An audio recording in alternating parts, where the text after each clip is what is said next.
হাজবেন্ডে যা করে মুরগি আনতে গিয়ে আস্তা বন মুরগি নিয়ে আসছে। এই মুরগি কি কাটার শক্তি আমার আছে? আসসালামু আলাইকুম।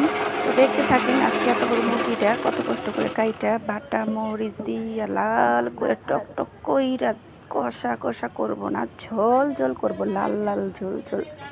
তো এই মরিচগুলোর সাথে আমি কি কি মিশিয়েছি জানেন? এক রসুন মিশিয়েছি, শুকনো মরিচ, পেঁয়াজ দিয়ে ভালো করে ব্লেন্ডার করে নিচ্ছি।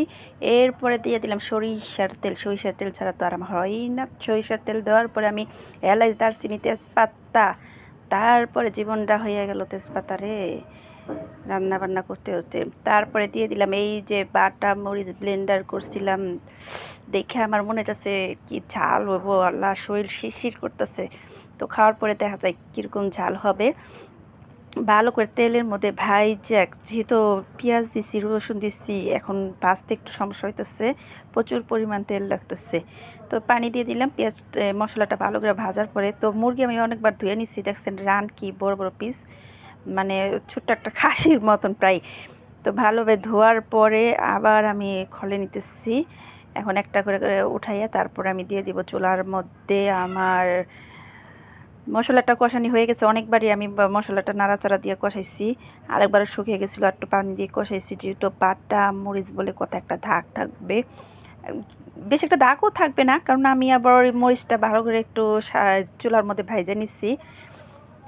তো এই যে আমি মুরগিগুলা দিয়ে দিলাম, মুরগিগুলা দিয়ে চুলার মধ্যে কেমন লাড়াচাড়া কইরা তারপরে দেখা যায় পোলাপানে কি করতেছে একটু খেয়াল রাখি। ঘরের ভিতরে আবার দুষ্টামি, বাইরেও দুষ্টামি, সব জায়গায় দুষ্টামি। তো আমি কিন্তু মুরগির চামড়াটা নিছি, আমার শাশুড়ি আজকে বাসায় নাই, মুরগির চামড়া দিলে মুরগির গোস্ত খায় না। তো উনি বাসায় নেই, ওনার জন্য আলাদা রাইখে দিছি। তো আমরা আবার এই যে চামড়া মিশাইয়া রাখছি। তো কষা কষা কষা কষা হইতেছে।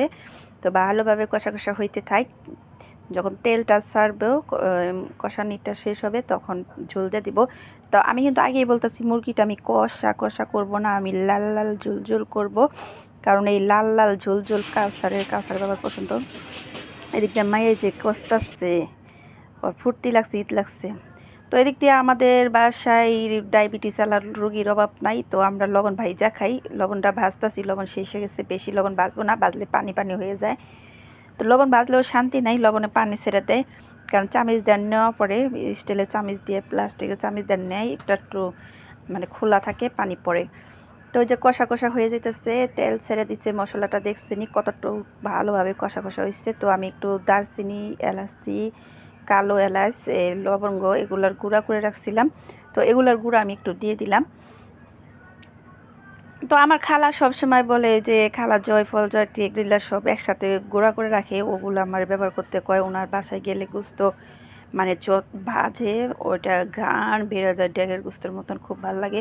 তো আমার বাসায় আবার আমার হাজব্যান্ডে খাইতে চায় না, তো এর জন্য আর কি রান্না করি না ওগুলা দিয়ে। আমার হাজব্যান্ডের আবার মশলা জাতীয় জিনিস বেশি পছন্দ করে না। তারপর প্রত্যেক দিনই আমাদের মশলা জাতীয় জিনিস থাকে বাচ্চাদের জন্য, উনি বেশ একটা খায় না। ওনারে যত পাতলা ঝোল ঝোল করে দিব ততই ওনার পছন্দ, ততই ওনার ভাল লাগে। তো মুরগিটা আমার কষানো হয়ে গেছে, পুরা কষানো হয়ে গেছে। তো ঢাকা থেকে আমি একটু গরম পানি চলাই দিয়েছিলাম। তো এই গরম পানিগুলো আমি দিয়ে দিব। ঢাকনার মধ্যে প্রচুর পরিমাণ মশলা লাগিয়ে রয়েছে, ঢাকনাটা খুলে দিব। দেখতেই পারতেছেন আমার মুরগিটা কীরকম লেগে যাইতেছে, কষা কষা ভালোভাবেই হয়েছে। কারণ অনেকক্ষণ আমি কমে কমে কষা কষা করছি, কষা কষা না হইলে মুরগির ভিতরে ভালোভাবে যাইব না। মাংসর মধ্যে যত কষা কষা কষা কষা হবে ততই ভালো। তো লসা কষা কষা এগুলা কুস্তো খেতে ভালো লাগে, ঝোল ঝোল ঝোল ঝোল এগুলো খেতে কিন্তু এত ভালো লাগে না। তো দিয়ে দিলাম পানি। মুরগিটা কিন্তু লাল মুরগির মতনই প্রায় শক্ত।